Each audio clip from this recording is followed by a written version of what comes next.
نستعينه ونستغفره ونعوذ بالله من شرور أنفسنا ومن سيئات أعمالنا من يهده الله فلا مضل له ومن يضلل فلا هادي له وأشهد أن لا إله إلا الله وحده لا شريك له وأشهد أن محمدا عبده ورسوله يا أيها الذين آمنوا اتقوا الله حق تقاته ولا تموتن إلا وأنتم مسلمون يا أيها الناس اتقوا ربكم الذي خلقكم من نفس واحدة وخلق منها زوجها بث منهما رجالا كثيرا ونساء واتقوا الله الذي تساءلون به والأرحام إن الله كان عليكم رقيبا يا أيها الذين آمنوا اتقوا الله وقولوا قولا سديدا يصلح لكم أعمالكم ويغفر لكم ذنوبكم ومن يطع الله ورسوله فقد فاز فوزا عظيما أما بعد فإن خير الحديث كتاب الله وخير الهدي هدي محمد صلى الله عليه وسلم وشر الأمور محدثاتها وكل محدثة بدعة وكل بدعة ضلالة وكل ضلالة في النار وأعوذ بالله السميع العليم من الشيطان الرجيم بسم الله الرحمن الرحيم فإن آمنوا بمثل ما آمنتم به فقد اهتدوا وإن تولوا فإنما هم في شقاق وقال النبي صلى الله عليه وسلم تركتكم على المحجة البيضاء ليلها كنهارها لا يزيغ عنها إلا هالك اور كما قال علیہ الصلوۃ والسلام. اس دینی اور تربیتی اجتماع کے صدر باوقار اسٹیج پہ تشریف فرما معزز علماء کرام، دور و نزدیک سے تشریف لائے ہوئے محترم سامعین اور خواتین اسلام، ابھی آپ نے ناظم اجلاس سے موضوع کی وضاحت سنی ہے کہ منہج سلف کی اتباع ضروری کیوں. تو سب سے پہلے ہمیں اور آپ کو یہ سمجھنا ہوگا کہ منہج کیا ہے اور سلف کسے کہتے ہیں. جب تک اس کو نہیں سمجھیں گے تب تک پیروی منہج سلف کی ضروری کیوں ہے یہ ہماری سمجھ میں نہیں آ سکتا. ایک دم واضح بات میں کر رہا ہوں. منہج کے معنی ہوتے ہیں طریقہ، روشن راستہ. اور سلف کنہیں کہا جاتا ہے؟ خیر القرون کے وہ نفوس قدسیہ جن کو ہم صحابہ کرام کہتے ہیں رضی اللہ عنہم اجمعین، جس کو ہم تابعین تبع تابعین کہتے ہیں رحمہ اللہ اجمعین، یہ ہمارے سلف ہیں. اور یہ جو سلف کا لفظ ہے ایک حدیث سے یہ مستفاد ہے. اللہ کے نبی محمد رسول اللہ صلی اللہ علیہ وسلم مرض الموت میں مبتلا ہیں. جنتی نوجوانوں کی سردار آپ کی چہیتی بیٹی سیدہ فاطمہ زہرا رضی اللہ تعالی عنہا آپ کے پاس تشریف رکھتی ہیں اور بے چین ہیں، بے کلی محسوس کر رہی ہیں کہ لگتا ہے کہ ابا جان اب یہ دنیا چھوڑنے والے ہیں. آپ صلی اللہ علیہ وسلم نے ان کی تسلی کے لیے ایک جملہ فرمایا، لمبی حدیث ہے، اس کا ایک جملہ آپ صلی اللہ علیہ وسلم نے فرمایا انا خیر سلف لکی، فاطمہ میں تمہارا سب سے بہترین سلف ہوں. یہ سلف کا جو لفظ ہے یہ حدیث سے ثابت ہے، کوئی نیا لفظ نہیں ہے کہ کسی نے ایجاد کر دیا اور ہم سلف کہنے لگے. اور ظاہر ہے نبی اکرم محمد رسول اللہ صلی اللہ علیہ وسلم ہمارے آپ کے سب کے سلف ہیں، اور آپ کے بعد قرآن و حدیث کے جو پہلے مخاطب ہیں جن کو ہم صحابہ کرام کہتے ہیں وہ ہمارے سلف ہیں. وہ صحابہ کرام کہ جن کو اللہ رب العزت نے وہ اعزاز بخشا، وہ انعام بخشا کہ نبی اکرم محمد رسول اللہ صلی اللہ علیہ وسلم امام کائنات، امام اعظم، نبی آخر الزمان صلی اللہ علیہ وسلم کی صحبت انہیں بخشی، صحبت عطا فرمائی. وہ صحابہ کرام، وہ نفوس قدسیہ کہ جن کے بارے میں عبداللہ بن مسعود رضی اللہ تعالیٰ عنہ فرماتے ہیں کہ اللہ تعالیٰ نے بندوں کے دلوں میں جھانک کر کے دیکھا فَوَجَدَ قَلْبَ مُحَمَّدٍ ابر فی روایت خیر قلوب العباد. تو محمد صلی اللہ علیہ وسلم کے دل کو سب سے بہتر اللہ نے پایا, سب سے پاکیزہ پایا. فاختارہ لنفسہ لنبوتہ, تو اللہ تعالیٰ نے اپنی نبوت کے لیے ان کو منتخب کر لیا, اپنی رسالت کے لیے ان کو منتخب کر لیا. ثم نظر فی قلوب العباد, پھر بندوں کے دلوں میں اللہ نے نظر ڈالی. فوجد قلوب اصحاب محمد صلی اللہ علیہ وسلم, تو نبی اکرم محمد رسول اللہ صلی اللہ علیہ وسلم کے صحابہ کرام رضوان اللہ علیہم اجمعین کے دلوں کو اللہ تعالیٰ نے سب سے بہتر, سب سے پاکیزہ پایا. تو ان کو منتخب کیا اپنے نبی محمد رسول اللہ صلی اللہ علیہ وسلم کی صحبت کے لیے. تو یہ وہ نفوس قدسیہ ہیں جو اللہ کے منتخب کردہ ہیں. کس کے منتخب کردہ ہیں؟ ہم نے, آپ نے, کسی انسان نے ان کا انتخاب صحبت رسول کے لیے نہیں کیا, بلکہ کس نے کیا؟ اللہ رب العالمین نے کیا. اللہ رب العالمین نے جن نفوس قدسیہ کا انتخاب امام کائنات علیہ السلام کی صحبت کے لیے کیا ہو, ان کے نصیب کا کیا کہنا. وہ ہمارے سلف ہیں, اور ایسے سلف ہیں کہ جن کے بارے میں قرآن میں اللہ رب العزت فرماتے ہیں کہ فَإِنْ آمَنُوا بِمِثْلِ مَا آمَنْتُمْ بِهِ فَقَدِ اهْتَدَوْا, اگر یہود و نصارہ اس طرح ایمان لاتے ہیں جیسے تم یعنی صحابہ ایمان لائے ہو, تب یہ ہدایت یاب ہیں. وَإِنْ تَوَلَّوْا, اور اگر یہ اعراض کریں تو یہ مخالفت پر گمرستہ ہیں, برسر خلاف ہیں. اگر یہ اعراض کرتے ہیں, پیٹ پھیرتے ہیں, فَإِنَّمَا هُمْ فِي شَقَاقٍ. آپ دیکھیں کہ حضرات صحابہ کرام کو اللہ رب العزت ان کے ایمان کو ہمارے آپ کے لیے, پوری دنیا انسانیت کے لیے معیار ہدایت قرار دے رہے ہیں. اللہ تعالیٰ یہ ہمارے سلف ہیں. اور پھر اس کے بعد وہ جو احسان کے ساتھ ان کی پیروی کرنے والے ہیں. اب صحابہ کرام میں 3 کیٹیگریاں تھیں, جیسا کہ قرآن مجید میں اللہ تعالیٰ سورہ توبہ میں فرماتے ہیں وَالسَّابِقُونَ الْأَوَّلُونَ مِنَ الْمُهَاجِرِينَ وَالْأَنصَارِ وَالَّذِينَ اتَّبَعُوهُمْ بِإِحْسَانٍ رَضِيَ اللَّهُ عَنْهُمْ وَرَضُوا عَنْهُ. اللہ کیا فرماتے ہیں؟ پہلے سبقت لے جانے والے ایمان میں, اسلام میں, دین میں, مہاجرین اور انصار میں سے. تو آیت کے اس ٹکڑے میں 2 گروہوں کا ذکر ہے, مہاجرین کا اور انصار کا, جو سبقت لے گئے ایمان لانے میں آپ صلی اللہ علیہ وسلم پہ, کلمہ پڑھنے میں جو سبقت لے گئے. ابھی آپ نے ہمارے بعد خطبہ سے سنا کہ کس طرح سے سب سے پہلے ایمان ابو صدیق لاتے ہیں, سیدہ ام المؤمنین خدیجہ رضی اللہ تعالیٰ ایمان لاتی ہیں, علی مرتضیٰ ایمان لاتے ہیں, زید بن حارثہ ایمان لاتے ہیں, عثمان غنی ایمان لاتے ہیں رضی اللہ عنہ, اور ان کے علاوہ صحابہ کرام. پھر ان کو اللہ نے, ان میں سے کئی لوگوں کو اللہ نے ہجرت کا بھی شرف بخشا, یہ مہاجر ہوئے. انصار میں بھی سبقت کرنے والے لوگ, وہ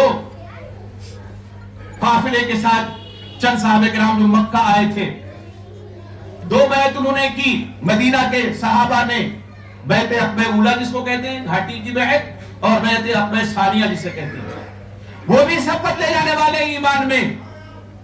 فرمایا والذین اتبعوہم بإحسان, اور وہ جو احسان کے ساتھ ان کی پیروی کرنے والے ہیں. مفسرین کیا فرماتے ہیں کہ والذین اتبعوہم بإحسان میں وہ صحابہ کرام بھی داخل ہو گئے جو فتح مکہ کے موقع پہ اسلام لائے, وہ بھی شامل ہو گئے. اور پھر اللہ نے کیا اعزاز بخشا انہیں, رضی اللہ عنہم ورضوا عنہ, اللہ ان سے راضی اور اللہ سے راضی. وَعَدَّ لَهُمْ جَنَّاتٍ تَجْرِي تَحْتَهَا الْأَنْهَارُ, اور اللہ نے ایسی جنتیں ان کے لیے تیار کر دی جس کے نیچے نہریں جاری ہیں.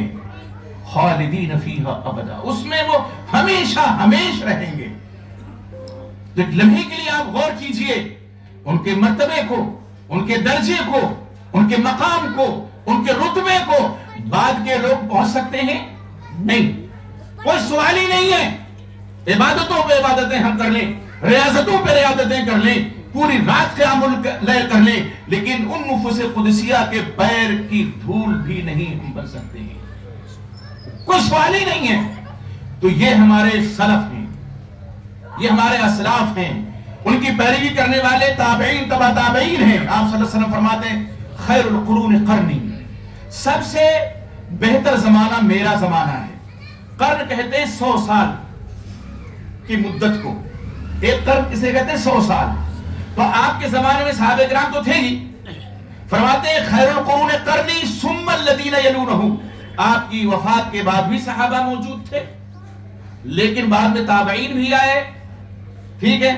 فرمایا پھر وہ جو اس دور کے قریب ہیں، پھر وہ جو اس دور 300 سال کو اللہ کے نبی محمد رسول اللہ صلی اللہ علیہ وسلم نے دور خیر قرار دیا ہے، خیر القرون فرمایا ہے، بہتر زمانہ سے تعبیر فرمایا ہے۔ اور انہی زمانوں میں صحابہ، تابعین، تبع تابعین، اور جن میں ہمارے ائمہ اربعہ رحم اللہ اجمعین بھی ہیں، امام الفقہاء امام حنیفہ رحمۃ اللہ علیہ، امام دار الہجرہ امام مالک رحمۃ اللہ علیہ، اور امام شافعی رحمۃ اللہ علیہ، امام اہل السنہ امام احمد بن حنبل رحمۃ اللہ علیہ، یہ سب اس میں شامل ہیں، کوئی تابعین کوئی تبع تابعین میں۔ یہ ہمارے سلف ہیں۔ اب سلف کی پیروی ضروری کیوں ہے؟ یہ ایک سوال ہے، بڑا سلگتا ہوا سوال ہے، اور یہ سوال ہر ذہن میں آنا بھی چاہیے، اور ہر شخص کو اس سوال کا جواب بھی تلاش کرنا چاہیے کہ اس سوال کا جواب کیا ہے کہ سلف کی پیروی ضروری کیوں ہے۔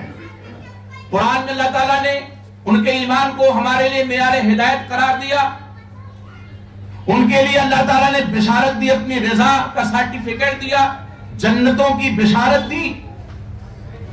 اور اسی طرح سے قرآن کی ایک آیت میں اللہ تعالیٰ کیا فرماتے ہیں وَمَن يُشَاقِقِ الرَّسُولَ مِن بَعْدِ مَا تَبَيَّنَ لَهُ الْهُدَى وَيَتَّبِعْ غَيْرَ سَبِيلِ الْمُؤْمِنِينَ نُوَلِّهِ مَا تَوَلَّى وَنُصْلِهِ جَهَنَّمَ وَسَاءَتْ مَصِيرًا۔ اللہ فرماتے ہیں جو رسول صلی اللہ علیہ وسلم کی نافرمانی کرے، ہدایت واضح ہو جانے کے بعد وَيَتَّبِعْ غَيْرَ سَبِيلِ الْمُؤْمِنِينَ، اور مومنین کی راہ، ان کے راستے کے علاوہ راستے کی پیروی کرے،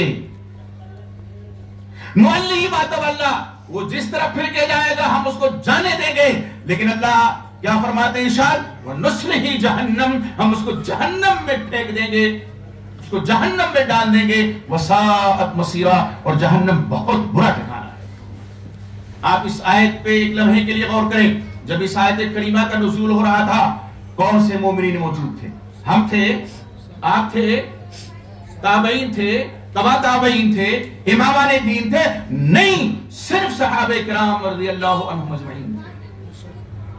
وہ مومن ہیں، اور ان کے مومن تو سبھی ہیں جو ایمان لانے والے ہیں، لیکن یہ وہ مومن ہیں کہ جن کی راہ کی پیروی کا حکم اللہ تعالیٰ دیتا ہے، اور ان کی راہ سے ہٹ کر کے جو اپنی راہ بنا لیتا ہے، دوسری راہ بنا لیتا ہے، اللہ کیا فرماتے ہیں اس کو اس میں تو چلنے ضرور دیتے ہیں، اس لیے کہ اس پھر گیا ہو صراط مستقیم سے، جس کے بارے میں اللہ تعالیٰ نے کیا فرمایا وَأَنَّ هَذَا صِرَاطِي مُسْتَقِيمًا، یہ میرا سیدھا راستہ ہے، فَاتَّبِعُوهُ، اس کی پیروی کرو، وَلَا تَتَّبِعُوا السُّبُلَ فَتَفَرَّقَ بِكُمْ عَن سَبِيلِهِ، دیگر راہوں کی پیروی نہ کرو کہ تمہیں صحیح راستے سے یہ راہیں بھٹکا دیں۔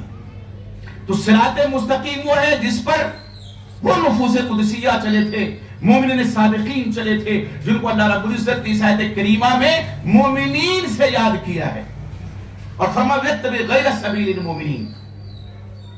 یہ آیات ہمیں کیا بتلاتی ہے کہ ہم اپنے ایمان کو، اپنے عقیدے کو، اپنے اعمال کو صحابہ کرام کے ایمان کے ترازو میں تولیں، ان کے اعمال کے ترازو میں تولیں، اور ہم دیکھیں کیا ہمارا وہی ایمان ہے جو صحابہ کرام کا ایمان تھا؟ کیا ہمارے اندر وہی جذبہ اطاعت موجود ہے جو صحابہ کرام کے اندر جذبہ اطاعت تھا؟ جواب مل جائے گا یا تو اس بات میں کہ ہاں واقعی موجود ہے، اور یا تو نفی میں۔ اگر نفی میں جواب موجود ہے تو یہ آپ کی ذمہ داری ہے، یہ میری خود کی ذمہ داری ہے کہ اگر ہمارے اعمال، ہمارے عقائد صحابہ کرام اسلاف اعظام رضی اللہ عنہم اجمعین کے اعمال و عقائد سے ٹکرا رہے ہیں تو ہمیں سر جھکا کر کے سوچنے کی ضرورت ہے، پھر کتاب و سنت کی جانب رجوع ہونے کی ضرورت ہے، اور یہ دیکھنے کی ضرورت ہے کہ ہمارے یہاں کوتاہی کہاں ہے، ہمارے عقائد میں کوتاہی کہاں ہے، ہمارے اعمال میں کوتاہی کہاں ہے۔ عبداللہ بن مسعود رضی اللہ تعالیٰ عنہ کس موقع پہ یاد آئے؟ صحابہ میں فقیہ مانے جاتے تھے، وہ کہتے ہیں، اور یہ روایت حضرت جابر بن عبداللہ رضی اللہ عنہ سے مروی ہے، الفاظ مختلف ہیں، فرماتے ہیں خط لنا رسول اللہ صلی اللہ علیہ وسلم خطا مستقیما، آپ صلی اللہ علیہ وسلم نے ہمارے لیے ایک سیدھی لکیر کھینچی، خط لکیر کو کہتے ہیں، ثم خط خطین من یمینہ وخط خطین من شمالہ، پھر دو لکیریں اس سیدھی لکیر کے دائیں جانب کھینچی آپ صلی اللہ علیہ وسلم نے، اور دو لکیریں اس سیدھی لکیر کے بائیں جانب آپ صلی اللہ علیہ وسلم کھینچی، پھر آپ صلی اللہ علیہ وسلم نے اپنا دست مبارک رکھا سیدھی لکیر پہ اور فرمایا کہ یہی صراط مستقیم ہے، اور یہ آیت تلاوت فرمائی وَأَنَّ هَذَا صِرَاطِي مُسْتَقِيمًا فَاتَّبِعُوهُ، اللہ فرماتے ہیں یہی میری سیدھی راہ ہے تو اس کی پیروی کرو اور دیگر راہوں کی پیروی نہ کرو۔ آپ صلی اللہ علیہ وسلم فرماتے ہیں کہ یہ تو سیدھی راہ ہو گئی صراط مستقیم جسے کہتے ہیں، اس کے دائیں بائیں جو دو دو لکیریں ہیں یہ آڑی ترچھی، ہاذِهِ سُبُلُ الشیطان، یہ شیطان کی راہیں ہیں، اور ہر راہ کے سرے پر شیطان بیٹھا ہوا ہے۔ سرا کا مطلب آپ کیا سمجھتے ہیں؟ آخری سرے پر نہیں، شروع ہی میں بیٹھا ہوا ہے، وہ شروع میں جبھی تو گمراہ کرے گا نا۔ ایک آدمی چل رہا ہے صراط مستقیم پہ، صحابہ کے نقش قدم پر چل رہا ہے، اسلاف کرام کے نقش قدم پر چل رہا ہے، اب ایک لکیر ٹیڑھی آئی، شیطان بیٹھا ہوا، کہا کہاں جا رہے ہو بھائی؟ کہا ہمیں تو جنت کی راہ چاہیے، جنت کی راہ کی تلاش میں ہیں، صراط مستقیم کا ادھر کہاں جا رہا ہو؟ یہ تو ادھر مڑ جاؤ، وہی موڑ دیتا ہے، آخری سرے پر نہیں ہے، یہی شروع میں بیٹھا ہوا، جو شروع کا سرا شروع ہوتا ہے۔ تو اس طرح سے گمراہی شیطان لوگوں میں پھیلاتا ہے۔ اس لیے میرے بھائی، ہمارا عقیدہ ہو، ہمارا عمل ہو، ہماری نماز، کوئی بھی عمل ہے، ہمیں اس کو صحابہ کرام کے ترازو میں تولنے کی ضرورت ہے، اس لیے ان کی اتباع ضروری ہے، ورنہ سارے آباد آئے گا چلے جائیں گے۔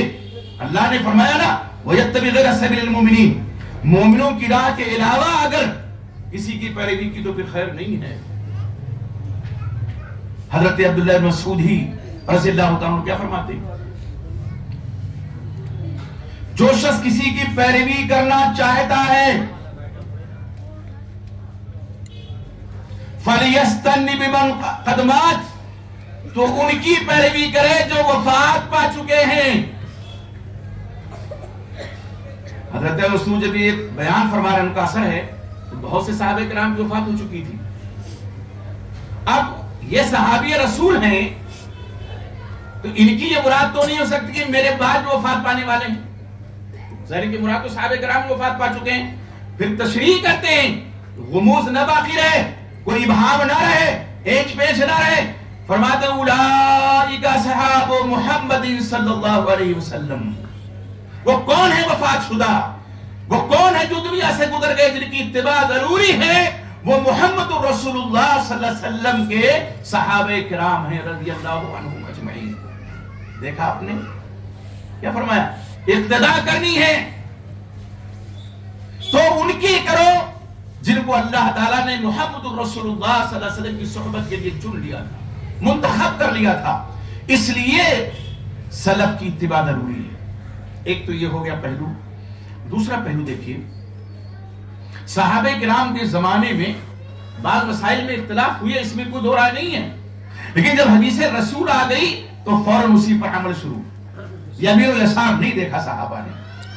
ابھی ذکر جمیل آیا صدیق اکبر رضی اللہ تعالیٰ عنہ، آیا کہ نہیں آیا؟ سب میں سبقت لے جانے والے حضرت عمر فاروق آدھا ساسا لا رہے ہیں، وہ پورا لے کے آ رہے ہیں، کہنے آپ تو آگے بڑھ جائیں گے، اور جب دیکھا کہ پورا لے آئے تو کہا ابو بکر تم سے کوئی آگے نہیں بڑھ سکتا۔ یہ الفاظ کس کے ہیں؟ عمر فاروق رضی اللہ عنہ۔ وہ عمر فاروق جن کا گزر کسی گلی سے ہوتا تو شیطان وہ گلی چھوڑ دیتا تھا، وہ شہادت دے رہے ہیں۔ ابو بکر صدیق رضی اللہ عنہ، ایک نانی اماں یا دادی اماں آتی ہیں، پوتے کی وراثت میں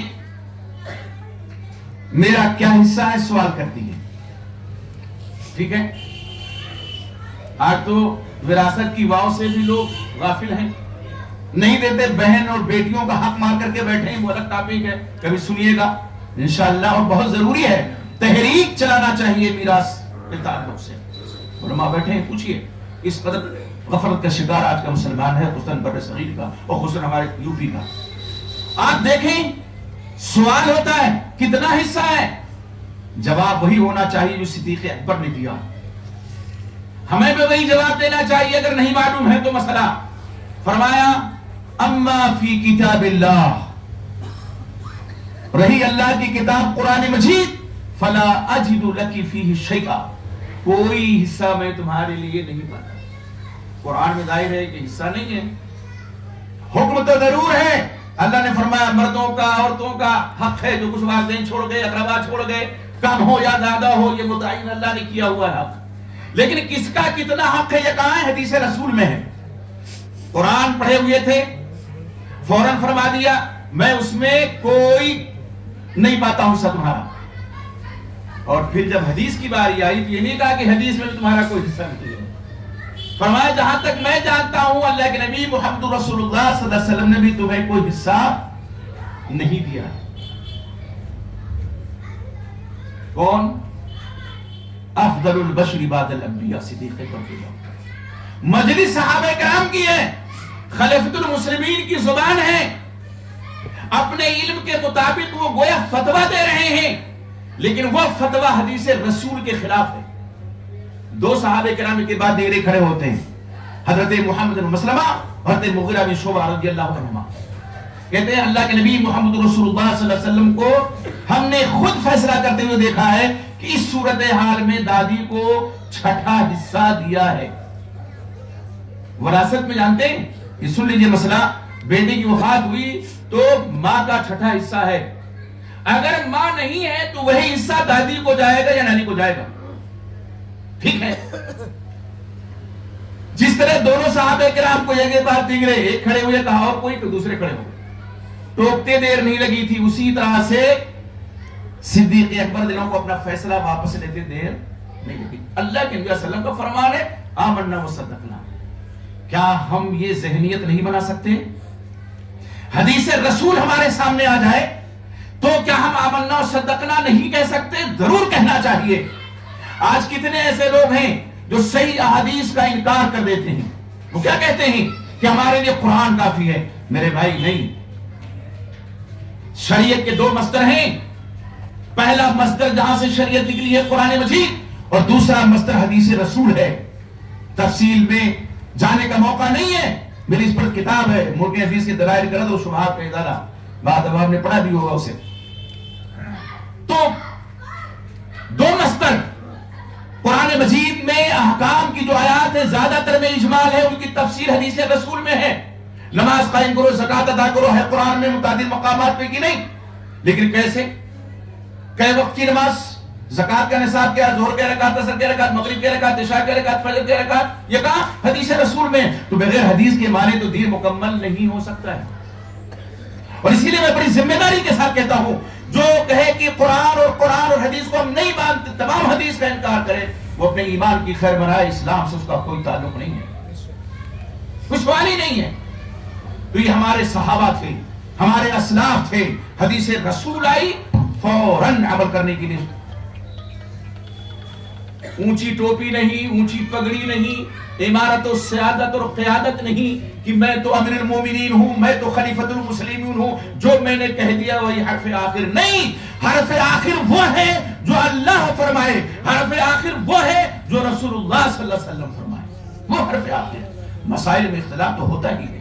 تو منہج سلف یہ ہے کہ ہم صحابہ کرام رضی اللہ تعالیٰ عنہم کے نقش قدم پر ہم چلیں اور اسی پر ہم گامزن رہیں. کوئی مسئلہ آ جائے، اور اختلاف صحابہ میں جب ہوتا تھا نا تو اپنے بڑے صحابی کی جانب جاتے تھے، رجوع کرتے تھے. اکثر موقع پہ کہتے ہیں اما عائشہ سے پوچھو، گھریلو مسائل ہے تو وہ زیادہ جانتی ہیں. کبھی کہتے ہیں عبداللہ بن مسعود سے پوچھو، کبھی کہتے کہ یہ ایک مسئلہ ہے تو حذیفہ بن یمان بتا سکتے ہیں، صاحب سر رسول اللہ ہیں، اللہ کے نبی صلی اللہ علیہ وسلم کے رازداں ہیں. یہ آپس میں ایک دوسرے کے حوالے کرتے تھے مسئلے. آج تو معاملہ کیا ہے؟ دو عالم بیٹھے ہوئے ہیں، عوام بھی ہے، ایک آدمی سوال کرتا ہے، عالم کا لب تو سوچ کر کے کھلے گا، غیر عالم کا پہلے کھلے، کہاں بھائی اس میں یہ ہے یہ ہے یہ ہے، ہو گیا۔ گھبراتے تھے صحابہ، گھبراتے تھے۔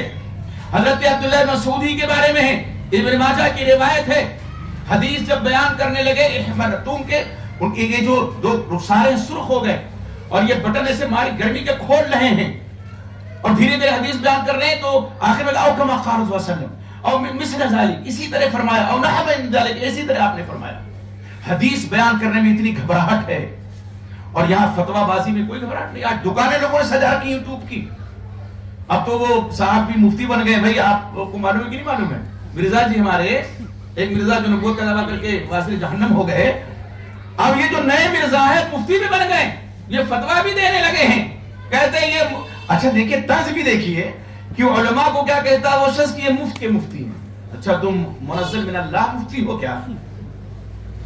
میرے بھائی وہ عالم جو کتاب و سنت کا گہرا علم رکھتا ہے اس کے سامنے لب کشائی کی جرات نہیں ہونی چاہیے۔ فوق کل ذی علم علیم، ہر عالم کے اوپر ایک عالم ہے، ہم اگر کہیں علم ہم پر ختم ہے تو ہم سے بڑا کوئی احمق نہیں ہو سکتا ہے، علم کی انتہا نہیں ہے۔ ہاں اگر کوئی سوال کرتا ہے تو قرآن میں اللہ تعالیٰ نے فرمایا فَاسْأَلُوا أَهْلَ الذِّكْرِ إِن كُنتُمْ لَا تَعْلَمُونَ، علماء سے پوچھو اگر تم نہیں جانتے ہو تو۔ وہ کیسے بتائیں گے؟ بتائیں گے بالبینات والزبر، دلائل کے ساتھ۔ زبر کہتے ہیں کتاب کو، کتابوں کے حوالے کے ساتھ بتائیں گے۔ تو علماء کا یہ کام ہے فتویٰ دینا، مسائل بیان کرنا، اور عوام کا کام ہے سوال کرنا علماء سے۔ جس کو آپ معتبر عالم سمجھتے ہیں اپنے محلے میں، اپنے پڑوس میں، اپنے شہر میں، اپنی بستی میں، اس کے پاس جائیں اور سوال کریں۔ اور اللہ کا فضل ہے کہ ہمارے احباب سوال کرتے ہیں، سوال کرنا چاہیے، لیکن کثرت سوال تو منع ہے نا۔ اللہ کے نبی محمد صلی اللہ علیہ وسلم نے کثرت سوال سے منع کیا ہے، اور قرآن میں اللہ تعالیٰ نے منع فرمایا۔ اللہ نے قرآن میں کیا فرمایا؟ یا ایھا الذین آمنوا لا تسألوا اشیاء ان تبد لکم تسؤکم، ایمان والو ایسی چیزوں کے بارے میں نہ پوچھو کہ اگر ان کو واضح کر دیا جائے، کھول دیا جائے تو وہ چیزیں تمہیں رسوا کر دیں۔ ایک حدیث ہے نا، ایک صاحب رسول آتے کہتے ہیں من ابی یا رسول اللہ، اللہ کے رسول میرے باپ کون ہیں؟ فرمایا تمہارے باپ حذیفہ ہیں۔ ایک اور نے پوچھا، اور پھر آپ صلی اللہ علیہ وسلم ناراض ہو گئے، سلونی سلونی، پوچھو پوچھو۔ کثرت سوال، اور علور جلور بھی سوال نہیں کرنا چاہیے۔ جیسے ایک سوال آیا بہت پہلے میرے پاس، کسی نے کیا، کہا یہ بتائیے مولانا فرعون مرد تھا کہ نہ مرد تھا؟ اب یہ کون سا سوال ہے؟ میں نے کہا اگر میں اس کو نامرد ثابت کر لے جاؤں تو میرے ایمان میں کتنا اضافہ ہو جائے گا اور آپ کا ایمان کتنا بڑھ جائے گا؟ یہ کون سا سوال ہے؟ کبھی زنخوں کو بھی کسی نے بادشاہ بنایا ہے؟ اس کی تو ایک بیٹی کا ذکر آتا ہے، مشاطہ کا ذکر آتا ہے، تو اب یہ نامرد و مرد وہ بھی فرعون علیہ اللعنہ کے بارے میں علور جلور سوال نہیں ہونا چاہیے۔ ابھی ہمارے ایک دو بھائی نے سوال کی نماز کے تعلق، اچھی بات، وہ سوال آپ کریں اور اس کا جواب دلیل کی روشنی میں الحمدللہ ہم لوگ دیتے ہیں۔ دلیل، اس کا مطالبہ بھی ہونا چاہیے، اور جو بات کہیں مدلل کہیں، بغیر دلیل کے کوئی بات نہیں ہونی چاہیے، وہ تقریر ہو، تحریر ہو یا مسئلہ مسائل ہو۔ تو میرے بھائی آج فتنوں کا دور آپ سن رہے ہیں نا، فتنے آج، اصل میں فتنے پہلے بھی تھے، جانتے ہیں فتنے پہلے بھی تھے، لیکن فتنوں کو پر اب لگے ہیں کیونکہ سوشل میڈیا کا دور نہیں تھا نا، پہلے بھی یہ تھا۔ امام احمد بن حنبل رحمت اللہ علیہ اور امام ابن معین، امام ابن معین امام جرح و تعدیل ہیں، نقد کرتے راویوں پر، محدث جلیل ہیں، اور امام محمد رحمت اللہ علیہ کا کہنا، ائمہ اربعہ میں ان کا ایک مقام ہے، بلند مقام ہے، ان کی جانب نسبت کرنے والے اپنے آپ کو حنبلی کہتے ہیں کیونکہ ایک مستقل فقہ ہے اور وہ محدث بھی تھے۔ مسند امام احمد رحمۃ ان کی کتاب ہے۔ ایک مسجد میں پہنچے، اس کا نام مسجد رصافہ تھا۔ دیکھا کہ دو گروہ میں ایک مجلس میں لوگ بیٹھے ہیں، اور ایک آدمی گھڑی ہوئی روایتیں بیان کر رہا ہے. حوالہ کس کا دے رہا ہے؟ کہہ رہا ہے حدثنی احمد بن حنبل. اب یہ دونوں اجنبی ہیں نا وہاں. اب جب امام احمد کا نام لیا تو حضرت یحییٰ بن معین دیکھ رہے ہیں ورنہ نہیں. پھر کچھ حدیثیں بیان کی کہ حدثنی یحییٰ بن معین، مجھ سے حدیث بیان کی یحییٰ بن معین نے. اب امام حنبل دیکھ رہے ہیں، اشاروں وہ بھی کہہ رہے ہیں نہیں. مجلس برخاست ہوئی. یہ آداب مجلس میں سے ہے کہ اگر کوئی غلط بیان کرے تو فوراً ہی ٹوکنا چاہیے نا. اب جب مجلس برخاست ہوئی، لیکن کبھی کبھی یہ سودمند بھی ہوتا ہے، وہ بھی یہ بھی بیان کرتا ہوں انشاءاللہ. کیا ہوا؟ جب لوگ جانے لگے تو سلام کیا دونوں حضرات نے اس واعظ سے. واعظ امام یحییٰ کہتے ہیں انا یحییٰ وہذا احمد، میں یحییٰ ہوں اور یہ احمد ہیں. میں یحییٰ بن معین ہوں اور یہ احمد بن حنبل ہیں. میں ہماری آپ کی ملاقات تو آج سے پہلے کبھی ہوئی نہیں، تو ہم دونوں کے حوالے سے یہ حدیثیں آپ نے کیسے بیان کر دی؟ اور وہ بھی کہ مجھ سے بیان کیا. یہ حوالہ کسی اور کا ہوتا تو پتہ چلے کہ فلاں نے بیان کیا ہوگا. اب آپ دیکھیے، بے حیا باش ہرچے خواہی کن، فارسی کا مقولہ ہے نا، آدمی بے شرم ہو جائے تو جو چاہے کرے. اور خود اللہ علیہ وسلم کی حدیث ہے اس معنی میں کہ اگر تجھے شرم نہیں تو جو چاہے تو کرے. ڈھٹائی کے ساتھ ہنسنے لگا اور استہزاء کرتے ہوئے دونوں ان نفوس قدسیہ کا کیا کہتا ہے؟ اوہ ابھی تک تو میں سنتا ہی تھا کہ تم دونوں احمق ہو، واقعی آج پتا چل گیا کہ دونوں بے وقوف ہو. تم کیا سمجھتے ہو؟ تم ہی ایک یحییٰ نام کے پیدا ہوئے ہو اور یہی ایک احمد نام کے پیدا ہوئے ہیں. میاں 17 یحییٰ میرے اس جیب میں ہے، 17 احمد بن حنبل میرے اس جیب میں. استغفر اللہ، والعیاذ باللہ. کوئی فتنے کا دور تھا. کتابوں میں یہ چیز موجود ہے. امام شعبہ ابن حجاج التکی رحمۃ اللہ علیہ، یہ بھی امام جرح و تعدیل بڑے متشدد تھے. اللہ تعالیٰ نے جسے کہتے ہیں نا بسطۃ فی الجسم، جسمانی طاقت بھی دی تھی اور علمی طاقت بھی تھی. ایک مجلس میں پہنچے، ایک مسجد میں 2 مجلس میں لوگ بیٹھے ہیں، ایک واعظ کی مجلس ہے، ایک عالم کی. عالم کے پاس گنتی کے چند لوگ بیٹھے ہیں. آج بھی درس قرآن رکھ دیجیے، دیکھیں کتنے لوگ آتے ہیں. اور اس جھوٹے واعظ کے پاس لوگوں نے بھیڑ لگا رکھی ہے. کچھ دیر یہاں بیٹھے، کچھ دیر وہاں بیٹھے. آخر میں جب نہیں رہا گیا تو کھڑے ہوئے اور پھر واعظ کی خبر لینی شروع کی. چڑھ بیٹھے لگے گھوسوں کی بارش کرنے. اب لوگ بچانے آ رہے، یہ کیا یہ کیا؟ وہ ہانپتے ہوئے کھڑے ہوئے کہا کہ اس سے زیادہ تو تعجب تمہارے اوپر مجھے ہے. وہ ایک شیخ الحدیث ہیں، صحیح عالم دین ہیں، صحیح حدیث بیان کر رہے ہیں. ان کے پاس گنتی کے چند لوگ بیٹھے ہوئے اور اس جھوٹے کے پاس تم نے بھیڑ لگا رکھی ہے. انٹ شنٹ حدیث کا بیان کر رہا ہے، علیہ وسلم کا فرمان نہیں ہے. تو وہ زمانہ وہ چیز کتابوں میں ہم نے پڑھی. آج کا تو سوشل میڈیا کا ہے، کہیں کوئی فتنہ اٹھتا ہے وہ فتنہ ارتداد، جیسے کہ مولانا نے فرمایا، یا کوئی بھی فتنہ ہو اس کو پر لگ جاتے ہیں. یوٹیوبروں کا فتنہ ہو، بردرس کا فتنہ ہو، فتنہ مرزائیت ہو، فتنہ جہلمیت ہو، فتنہ غامدیت ہو، ہاں فتنہ اسراریت بھی سن لیجئے. جی سن لیجئے. معلوم ہے آپ کو، ایک بات بیان کر کے میں ختم کروں. ہم جن کو امام الفقہاء کہتے ہیں، ہمارے بہت سے احباب ان کو امام اعظم کہتے ہیں. امام ابو حنیفہ رحمہ اللہ تعالی،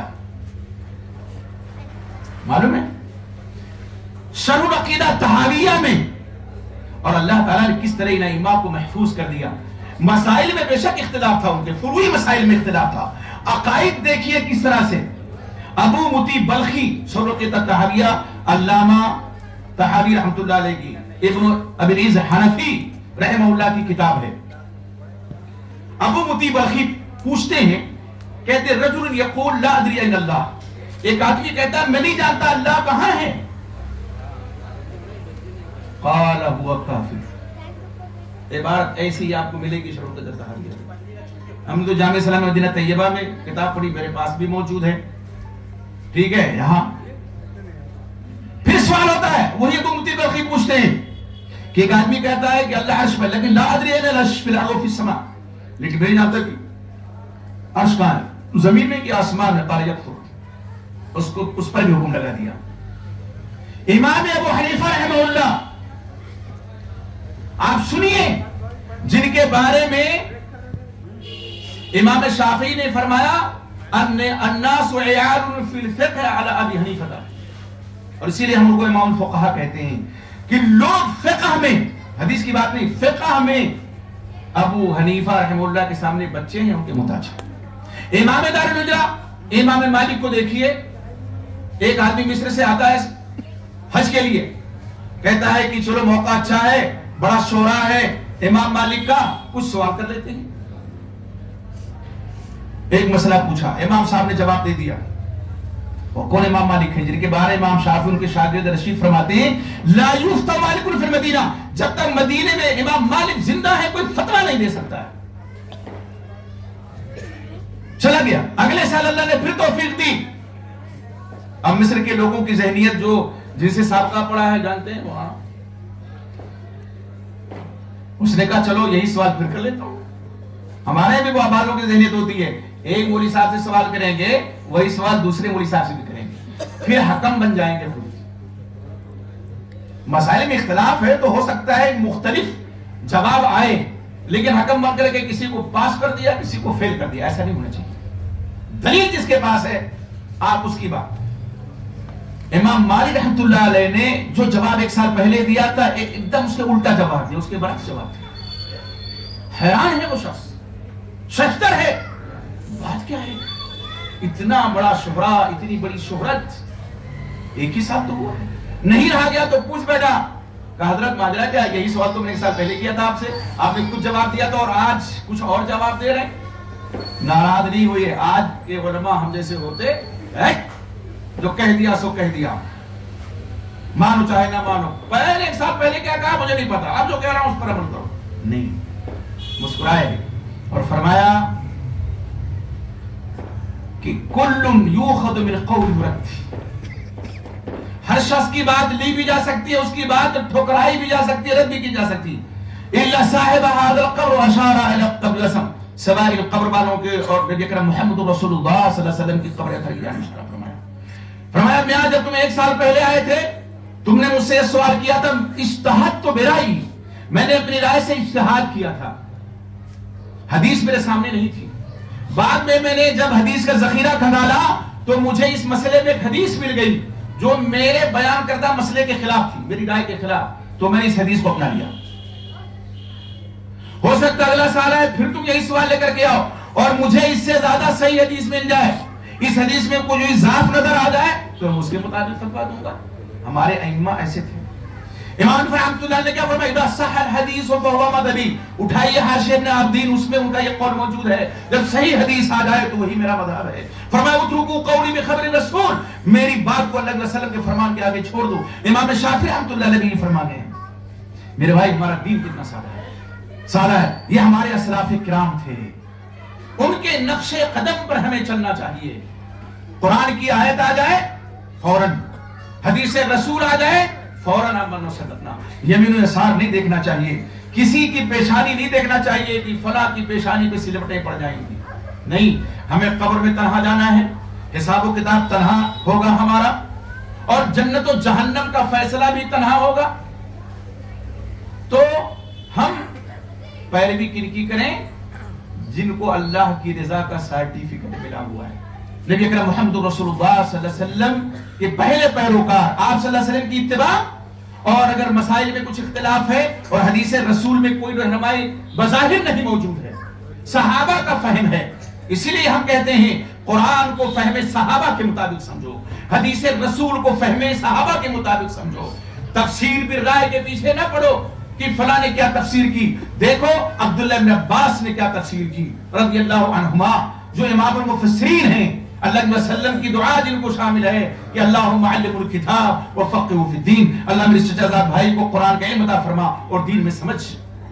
تو تفسیر اگر کوئی آئے اس میں ہم صحیح احادیث کو تلاش کریں. تفسیر ابن کثیر میں بھی بعض احادیث ہیں, پوچھیے علماء کرام سے. کوئی بات کھٹکتی ہے اور یہ بہت اچھی بات ہے. ہمارے ایک بھائی ہیں اعظم گڑھ کے, جماعت اسلامی سے وابستہ ہیں, وہ حنفی ہیں, لیکن مسائل میں وہ اکثر ابھی واٹس ایپ پہ ان کا سوال موجود ہے, میں جواب نہیں دے سکا مصروفیت کی وجہ سے. ایک حدیث آئی, وہ کہتے ہیں یہ حدیث میری سمجھ سے باہر ہے اور یقیناً وہ حدیث ضعیف ہے. میں ان کو جواب دوں گا انشاءاللہ فرصت سے. تو کوئی بات کھٹکے تو آپ جس کو سمجھتے ہیں کہ یہ دلائل کی روشنی میں جواب دیں گے, آپ اس سے آپ سوال کر سکتے ہیں. لیکن یہ کبھی نہ سوچئے کہ جب جیسے سوال کیا فوراً جواب مل جائے. مصروفیت آدمی کی ہوتی ہے نا. بعض لوگ ناراض ہو جاتے ہیں, سوال کیے ہوئے 2 گھنٹہ ہو گئے ابھی تک جواب نہیں آیا ہے. ارے بھائی آپ کا سوال ہی جواب دینے کا, اور بھی تو ان کے پاس مصروفیات ہیں مولوی صاحب کے پاس. ایسا نہیں ہونا چاہیے. ایک دن کے بعد جواب آ سکتا ہے, 2 دن کے بعد جواب آ سکتا ہے. عالم جواب دے گا تو دلیل تلاش کرنے کے بعد جواب دے گا.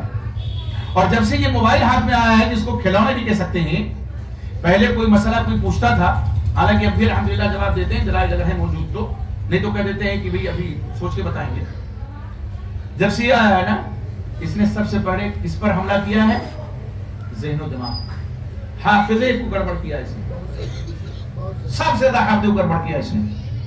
جب یہ نہیں تھا نا آلہ تو جواب دیتے تھے دلیل کی روشنی میں, اب بھی جواب دیتے ہیں لیکن بعد میں کھوڑ کے دیکھتے ہیں صحیح ہے کہ نہیں ہے. ٹھیک ہے, عالم سے آپ پوچھیں گے نہیں, اگر اس وقت مسئلہ معلوم ہو تو کہے گا 5 منٹ کے بعد فون کیجئے, اس 5 منٹ میں وہ تحقیق کر کے بتا دے گا.